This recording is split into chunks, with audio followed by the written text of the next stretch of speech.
nabidyohan kanina dahil sa sobrang busy ko, guys. Ayan yung aking chop suey, guys. Yan, ang aking lotong chop suey. Dinner for tonight, guys. Yum ito, guys. Hindi ko na nabidyohan yung simulat sa pool. Dahil sa sobrang busy ko, guys. Nagmamadali rin. Kaya ito na, yung paluto na lang ang pinicturan, videohan ko, guys. Super yummy nito, guys. Oh, actually, itong mga gulay pala na to is yung frozen na.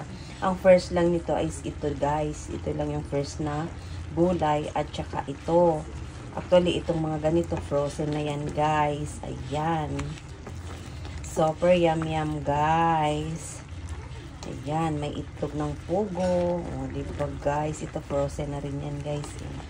Hindi ko talaga siya nabidyohan kanina actually kasi yan pala yung subak niya, guys, is ano, ika, puset na puti, at saka yan, hipon. Frozen din yan, guys. O, diba?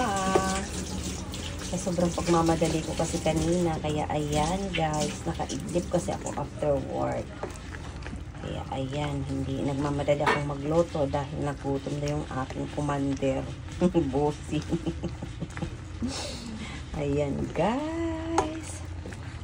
Salad, gulay-gulay lang muna tayo ngayon, guys. Kasi nga, kahapon nagkarne-karne. Kaya ngayon, gulay-gulay. Yum. Ayan na, guys. Chopsay ng Pilipinas.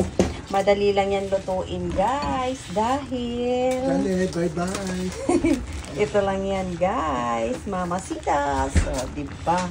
Madaling lutuan lang to, guys. Kasi nga, yan. Pag hindi ka talaga marunong magluto, gumamit ka ng mga ganyan seasonings para malasang-lasa ang mga luto-luto mo, guys. Kaya, ito lang talagang maganda dito sa aking hubs kasi hindi yan nagre-reklamo ng pagkain kung anong niluluto ko. Talagang kakainin yan. Umizo.